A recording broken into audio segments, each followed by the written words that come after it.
ser o último e o servo de todos. Até aqui, Jesus já estabeleceu o padrão de discipulado para os seus discípulos. Esse padrão é o sofrimento e a morte, o tomar a cruz de Cristo e segui-lo no caminho da cruz, para que assim esse caminho venha moldar o discipulado. Na transfiguração, Jesus garante aos seus discípulos a vitória final, ou a glória eterna, e toda aquela discussão a respeito da vinda de Elias lembra aos discípulos de que antes dessa glória vem primeiro o sofrimento, para que assim os discípulos aprendam a viver uma vida de discipulado dependente em simples oração. E agora nós veremos como o caminho da cruz trabalha na maneira como os discípulos devem viver em relação aos outros. Olá, tudo bem com você? Se você está chegando aqui no nosso canal, se inscreva. Aqui você pode ler Marcos comigo, mas também ter acesso a todos os outros conteúdos que nós temos aqui no nosso canal. Se você já está lendo Marcos comigo, deixe o seu gostei, porque isso ajuda muito a gente. Você pode também compartilhar esse vídeo com alguém lá no seu grupo de WhatsApp, com algum amigo. E você pode ler também Marcos com o seu amigo, assistindo a esse vídeo, abrindo a Bíblia junto com ele. Com certeza vocês vão crescer muito lendo a Bíblia juntos. Como sempre, é muito importante você pausar esse vídeo e ler o texto. E o nosso texto de hoje está em Marcos, no capítulo 9, do versículo 30 até o versículo 50. É importante você pausar o vídeo e fazer uma leitura nesse momento do texto, destacar frases e palavras que chamem a sua atenção, fazer algumas perguntas e tentar responder essas perguntas por você mesmo a partir do texto bíblico. Depois que você dedicar esse tempo de leitura da Bíblia e de oração, volta aqui para a gente ler a Bíblia juntos. No monte onde Jesus foi transfigurado, ele levou consigo 3 discípulos, João, Pedro e Tiago. O desejo de Pedro é construir ali algumas tendas para que eles permaneçam ali, mas nós vimos que ao pé do monte tem trabalho para fazer, pois eles encontram o desespero de um mundo caído que vive escravizado pelo poder de Satanás, onde nós vimos o diabo em ação e os discípulos sem ação. Mas graças a Deus que Jesus estava ali e ele agiu para libertar aquele menino e deu uma lição muito preciosa para os discípulos, de um discipulado dependente em simples oração. O nosso texto de hoje continua e agora Jesus precisa também continuar trabalhando a vida de discipulado dos seus discípulos, enquanto eles têm grandes dificuldades de entender o caminho da cruz. Mais uma vez a gente vai ver aqui que quando os discípulos falam, eles não falam o que deve, e até quando eles pensam, eles não pensam o que deve. Em outras palavras, o caminho da cruz não está moldando o pensamento deles e nem as suas palavras. Então Jesus precisa trabalhar em seus corações para que eles entendam o caminho da cruz para a vida de discipulado. O nosso texto hoje é dividido apenas em 2 partes, e a primeira parte nós vamos do versículo 30 até o versículo 37, e nós vamos ver Jesus dizendo aos discípulos: seja o último e o servo de todos. No capítulo 9, nós temos a segunda predição de Jesus a respeito de sua morte e ressurreição. Nós já vimos que a primeira está no capítulo 8, no versículo 31, e hoje nós temos aqui no capítulo 9, no versículo 31 também, mais uma predição de Jesus a respeito de seus sofrimentos, morte e ressurreição. Nessa segunda predição, Jesus não coloca os religiosos, mas ele diz no versículo 31 que o Filho do Homem está para ser entregue nas mãos dos homens, eles o matarão e 3 dias depois ele ressuscitará. Jesus continua mostrando aos seus discípulos que a cruz molda o seu caminho. Ele está em direção a cumprir os propósitos de Deus para a nossa salvação. Mas do outro lado, nós continuamos a ver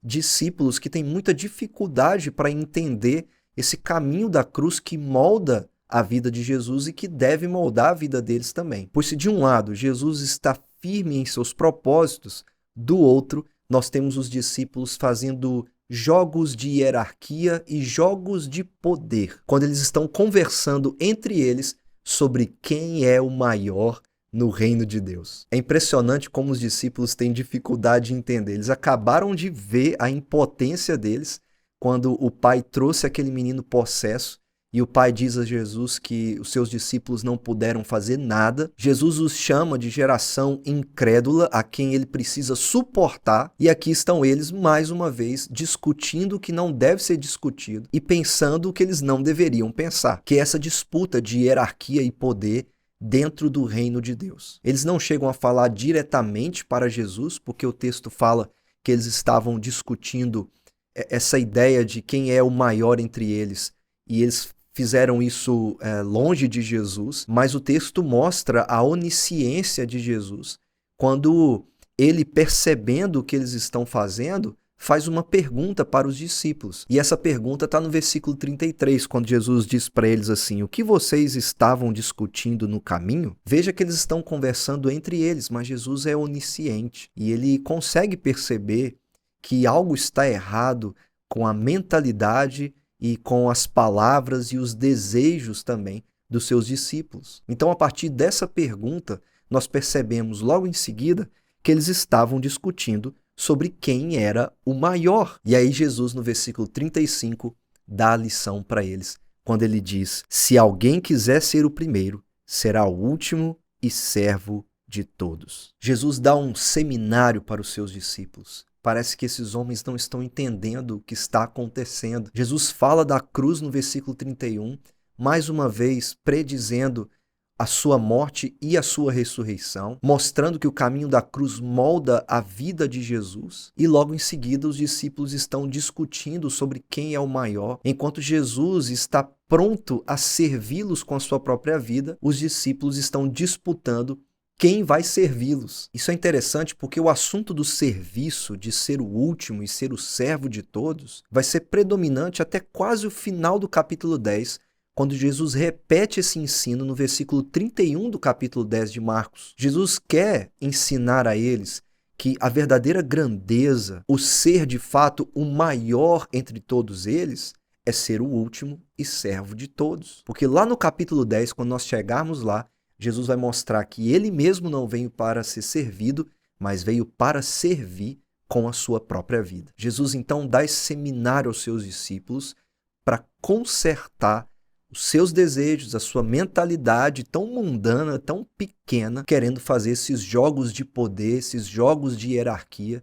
disputando entre si quem é o maior entre eles. E dentro do texto, Jesus vai começar então a desenhar para eles ou criar pequenas encenações, pequenos dramas, onde eles vão perceber o quão pequeno eles são e o quão distante eles estão de viverem essa vida moldada pelo caminho da cruz. E como Jesus faz isso? Logo depois que ele diz para os seus discípulos para que eles sejam os últimos e servos de todos, Jesus toma uma criança e dá uma grande lição dramatizada, encenada, do que significa ser o último e servo de todos. E tomando uma criança, colocou-a no meio deles. Pegando-as nos braços, disse-lhes: quem receber uma destas crianças em meu nome, está me recebendo. E quem me recebe, não está apenas me recebendo, mas também aquele que me enviou. O que Jesus faz é mostrar para eles, ao invés de vocês estarem discutindo sobre quem é o maior, sobre quem é o primeiro, vocês deveriam estar servindo aos outros. E para mostrar isso, Jesus chama para junto dele uma criança. Era algo impensado naquela época, um mestre como Jesus, rodeado de discípulos, chamar para junto de si uma criança. Porque a criança que Jesus toma para poder dar essa lição para os discípulos não tem qualquer status social. Uma criança, ela não está preocupada sobre quem é o maior, ou sobre quem é o melhor, ou sobre quem é o primeiro. E naqueles dias, quando uma criança não tinha status social ali na Palestina, dos dias de Jesus, Jesus está dando para eles uma lição muito clara de que enquanto eles estão discutindo sobre quem é o maior, Jesus está pronto a servir aquele que é o menor. Pense que uma criança não tem nada a oferecer a um adulto, ela é completamente dependente daquele que cuida dela. Eu vejo isso muito nos meus filhos, como os meus filhos são dependentes de mim. E todo o meu cuidado por eles não é porque eles têm algo a retribuir para mim, mas é simplesmente porque eu os amo, independente do nível social ou do status social que eles possuem. Então o que Jesus está fazendo, diferente de um outro momento, onde as crianças vão retornar à cena, quando Jesus fala, se alguém quiser entrar no reino de Deus, deve ser como uma dessas crianças, ou deve receber o reino como uma criança. Aqui Jesus não fala a respeito de receber o reino como uma criança, mas ele fala que receber essa criança é como receber a ele mesmo, e ao recebê-lo, recebe também aquele que o enviou. Em outras palavras, Jesus está mostrando a sua humilhação, se colocando a serviço daquele que não tem qualquer status, que não é o maior na sociedade e que não tem nada a oferecer a Jesus. O que Jesus vai mostrar é, enquanto vocês discutem sobre quem é o maior, eu estou pronto a servir o menor. E ao mesmo tempo, Jesus mostra que essa humilhação é aquela humilhação necessária para que eles sejam moldados pelo caminho da cruz. Viver dessa maneira, servindo aos outros, servindo ao menor, servindo ao último, é a verdadeira grandeza. É viver de maneira diferente em relação aos demais. Porque se Jesus está pronto para se humilhar e servir aos outros, mesmo que seja o menor deles como uma criança, os discípulos também precisam estar prontos a essa vida abnegada de seu orgulho, de sua soberba, de ficar disputando por hierarquias e grandezas que diz respeito a este mundo, mas não diz nada a respeito do reino de Deus. Essa disputa por grandeza vai retornar no capítulo 10, nós vamos ver isso quando nós chegarmos lá, e a gente continua percebendo que a dificuldade deles de entender o caminho da cruz permanece, mas o que Jesus quer apontar para eles aqui é a necessidade de ser o último e o servo de todos, mesmo que isso custe se humilhar para servir àquele que não tem nada a me oferecer. Esse caminho de autonegação, de abnegação radical, é o caminho de entrada para o reino de Deus.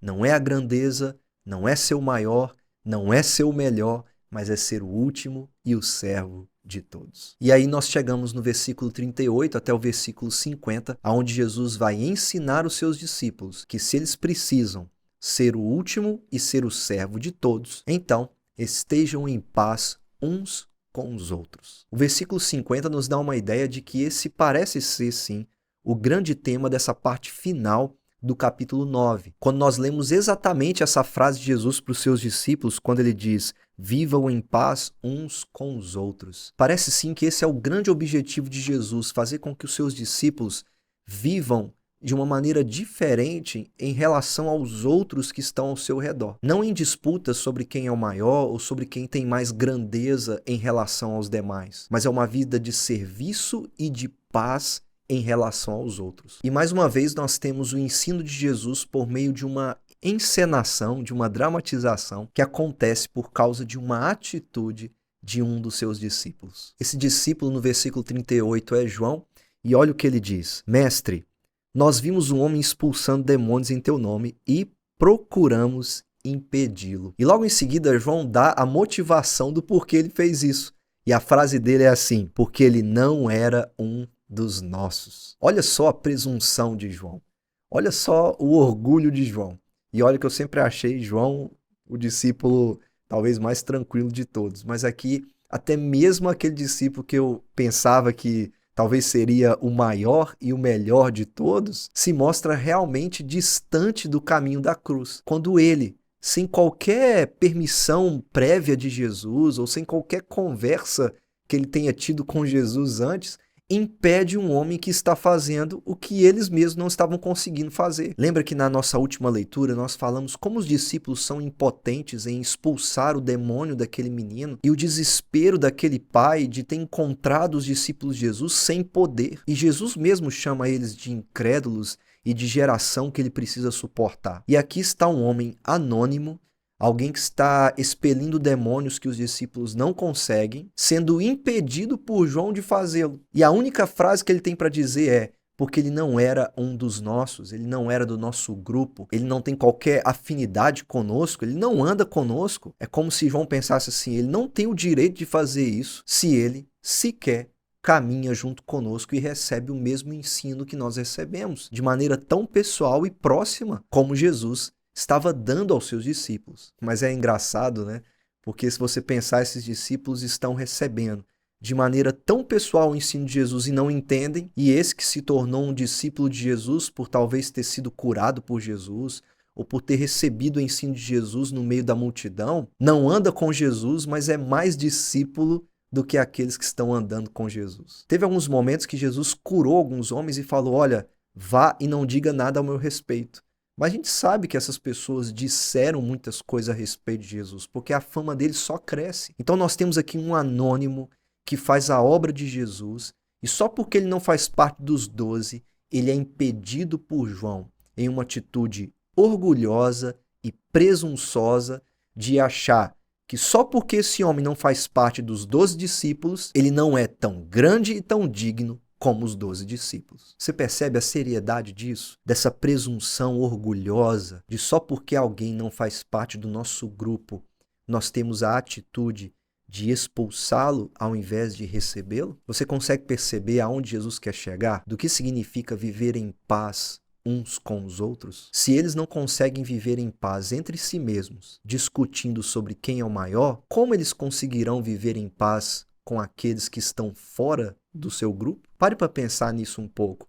Se eu e você não conseguimos viver em paz dentro da nossa comunidade, como nós vamos viver em paz com aqueles que nos cercam fora de nossa comunidade, de nossa igreja? Então a lição de Jesus aqui ela é muito preciosa. Primeiro ele falou sobre ser o último servo de todos e agora ele vai começar um ensino sobre viver em paz uns com os outros. E o ensino de Jesus vem logo em seguida a ação de João de impedir aquele homem. Olha só o que Jesus diz aos seus discípulos: não o impeçam. Ninguém que faça um milagre em meu nome pode falar mal de mim logo em seguida. E Jesus continua no versículo 40 dizendo: pois quem não é contra nós está a nosso favor. O que Jesus vai mostrar é, se esse homem está fazendo isso em meu nome, ele está fazendo debaixo de minha autoridade. E ninguém que faça isso com a minha autoridade vai ser contra mim ou possa falar mal de mim. Jesus está mostrando para eles que esse homem, mesmo anônimo, é um discípulo que está trabalhando e servindo aos outros debaixo da autoridade de Jesus Cristo. O que Jesus vai ensinar para eles é: não impeçam, porque suas ações não são contra Jesus, mas são a favor de Jesus e a serviço do reino de Jesus. Dentro do contexto, esse homem é a criança, a pessoa sem status, a pessoa sem importância, o menor e o último, a quem os discípulos, ao invés de impedir, deveriam estar servindo e o ajudando, para que eles então vivam em paz uns com os outros. E como eu já disse, de maneira muito curiosa, aqueles que estão impedindo são os que não conseguiram fazer no início do capítulo 9. E esse, que é um homem que ninguém sabe quem é, está fazendo o que os discípulos de Jesus não foram capazes de fazer. Coloque uma coisa na sua mente, coloque isso dentro do seu coração. O reino de Deus não é feito só pelos grandes e pelos maiores, como nós colocamos em categorias de quem é o melhor, de quem é o pior, ou de quem é o mais importante, quem é o menos importante. O reino de Deus é feito de anônimos que servem aos outros, que são os últimos, os pequenos, os menores, e que vivem em paz uns com os outros, servindo ao reino de Deus não por quererem buscar uma posição hierárquica maior dentro do reino, mas porque servem a Jesus e entendem que esse é o padrão de discipulado que Jesus espera. Jesus alerta para os discípulos de que eles correm um risco de rejeitar os pequenos para buscar por eles mesmos a grandeza. E a única maneira para que eles parem com essa busca é se tornando o último e o servo de todos, vivendo em paz com aqueles que eles dizem ele não faz parte do nosso grupo. E aqui Jesus ensina que até aqueles que estão fora do nosso grupo são pessoas com as quais nós devemos viver em paz, porque todos nós estamos trabalhando para o mesmo rei e servindo ao mesmo reino. E com isso Jesus ensina que se recusar a receber o pequeno é recusar a ele mesmo e recusar aquele que o enviou. E para poder mostrar a seriedade dessa rejeição e dessa recusa, Jesus fala sobre o inferno. É isso mesmo, a partir do versículo 42, Jesus fala do inferno. Qual é a relação daquilo que está acontecendo nessa situação de impedir uma pessoa com aquilo que Jesus vai falar logo em seguida? Jesus está dizendo exatamente isso, que fazer um desses pequenos tropeçar, desses que são menos importantes aos nossos olhos ou sem status social, sem status dentro de nossa comunidade, é tão sério que Jesus precisa colocar o assunto do inferno dentro desse contexto. Ou seja, recusar a receber essas pessoas e a viver em paz com ela é se colocar em perigo do inferno. E nessa descrição muito gráfica que Jesus dá aqui, quando ele fala assim: se sua mão fizer você tropeçar ou fizer você pecar, corte, se seu olho, se seu pé, corte, arranque-o. E aí ele vai falando algumas coisas do tipo assim, é melhor entrar na vida. E ele repete, é melhor entrar na vida. E ele fala isso de novo, é melhor você não ter um dos pés do que não entrar no reino de Deus. Ou seja, Jesus está mostrando a seriedade de tudo isso. Não é simplesmente a gente pensar assim, eu vou parar de fazer certas coisas, porque assim eu vou me policiar mais e eu vou ser uma pessoa melhor para Deus. Se nós reduzirmos esse texto a apenas deixar de fazer uma coisa ou outra, como ouvir certas coisas ou assistir certas coisas, eu estou perdendo toda a mensagem que Jesus está ensinando aqui. Pois eu posso até deixar de fazer certas coisas, mas se eu não convivo em paz uns com os outros, eu não estou fazendo absolutamente nada. O que Jesus vai mostrar é: vejam a seriedade do que é ser o último e o servo de todos. Se vocês rejeitarem o caminho da cruz para a vida de vocês estão se colocando em perigo do inferno. Então tratem com seriedade a vida de discipulado. Tratem com seriedade o caminho da cruz. Jesus não está mandando ninguém arrancar as suas mãos ou arrancar os seus pés. Jesus está simplesmente dizendo: prestem muita atenção no que vocês estão fazendo. Não impeçam aqueles que trabalham para o reino e não se considerem maiores do que os outros, mas vivam em paz uns com os outros. Então, dentro de todo esse contexto, Jesus está mostrando a importância de seguir o caminho da cruz para a vida de discipulado. E esse caminho da cruz coloca os seus discípulos na estrada do reino de Deus, rumo à vida eterna no reino de Deus. E Jesus conclui tudo isso com um lembrete: tudo será salgado com fogo. Porque ele fala sobre o sal, e o sal tem um valor de preservação muito grande. O sal, além de dar sabor, preserva. O sal guarda de que a carne venha apodrecer. Assim também o sal guarda a nossa vida de discipulado, para que nós não sejamos tentados pela grandeza, por ser o maior ou pelo nosso próprio orgulho. E orgulho é a chave para nós entendermos tudo isso. Porque, como eu disse, a gente pode até deixar de fazer alguma coisa ou outra, mas se nós não abandonarmos o nosso orgulho presunçoso de nos acharmos melhores e maiores que os outros, todo o nosso esforço para poder se cercar de coisas para a gente ser melhor espiritualmente não vai valer de absolutamente nada. Se nós continuarmos orgulhosos, nos achando maiores que os demais, só porque fazemos parte de um grupo do qual os outros não fazem. Jesus ensina aqui a verdadeira tolerância, que é a paz uns com os outros, numa vida de serviço ao outro. E como seus discípulos podem viver essa vida? Sendo salgados, temperados e preservados pelo sal. Jesus fala para eles: tenham sal em vocês mesmos. Parem de falar sobre quem é o maior, parem de falar sobre grandeza e comecem a ser servos e últimos dos outros para viver em paz uns com os outros. E é assim que Jesus termina todo esse ensino. Vivam em paz uns com os outros. Sejam temperados pelo caminho da cruz e preservados pelo caminho da cruz, para que vocês sejam moldados de acordo com a vida de Jesus, sendo o último e o servo de todos e vivendo em paz, até mesmo com aqueles que não fazem parte do seu grupo. Nós somos levados então a pensar de que maneira nós tentamos ser os maiores ou os primeiros em relação aos outros. Você já percebeu que nós temos a tendência de sempre querer se achar melhor que os outros? Nós às vezes nos cercamos de tantas coisas para ser mais puro, para ser mais piedoso, para ser mais espiritual, e às vezes nós acabamos nos achando até melhor que os demais. Nos achamos maiores e melhores porque fazemos o que os outros não fazem. Isso para Jesus é ficar fazendo jogo de hierarquia, jogo de poder, ao invés de ser o último e servo de todos. E com isso nós excluímos quem na verdade nós deveríamos receber. Irmãos e irmãs que estão servindo a Deus, mas só porque são anônimos, nós não queremos andar com eles, porque eles não são grandes aos olhos das pessoas, aos olhos do mundo. Veja, por exemplo, a disputa que as pessoas têm para quem tem mais a oferecer aqui mesmo na internet. Ao invés de se preocupar em servir ao reino, está preocupado em mostrar o quanto ele é melhor e maior que os demais, para que você talvez escolha o curso dele ao invés do curso do outro. No fim das contas, todos nós estamos servindo ao mesmo rei e ao mesmo reino. Por isso, ao invés de ficar fazendo jogos de poder, jogos de grandeza, nós devemos estar prontos a servir como Jesus esteve pronto a servir com a sua própria vida e está pronto a nos servir hoje com a sua graça sobre nós. A lição para nós é: seja o último servo de todos e viva em paz uns com os outros. Fazendo isso, levando muito a sério as advertências de Jesus, para que você não só fique se ocupando de coisas como deixar de ver ou deixar de ouvir, somente para que você seja mais santo que os demais, mas que você realmente abandone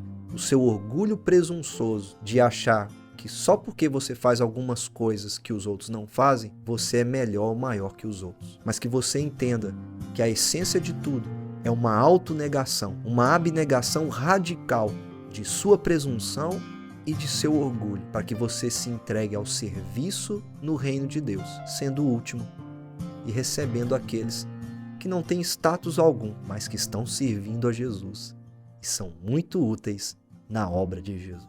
E não se esqueça, no reino de Deus não tem apenas aqueles que são os conhecidos e os grandes aos nossos olhos. O reino de Deus é composto em sua maioria por anônimos, pessoas que nem sabemos o nome, mas que são os últimos e servo de todos, vivendo em paz uns com os outros. Bom, então é isso, esse foi o nosso texto de hoje. Nós terminamos o capítulo 9 e na nossa próxima leitura nós entramos em um capítulo fantástico, é o capítulo 10, encerrando assim toda essa sessão a respeito de discipulado. Se você chegou até aqui e ainda não se inscreveu, se inscreva no nosso canal para você continuar recebendo esses conteúdos e também acompanhar todas as atividades aqui no nosso canal. E se você já tem nos acompanhado e ainda não deixou o seu gostei, deixa também o seu gostei para ajudar a gente a crescer aqui no YouTube e também compartilhar esse vídeo com o seu amigo, com a sua amiga, com o seu grupo de WhatsApp.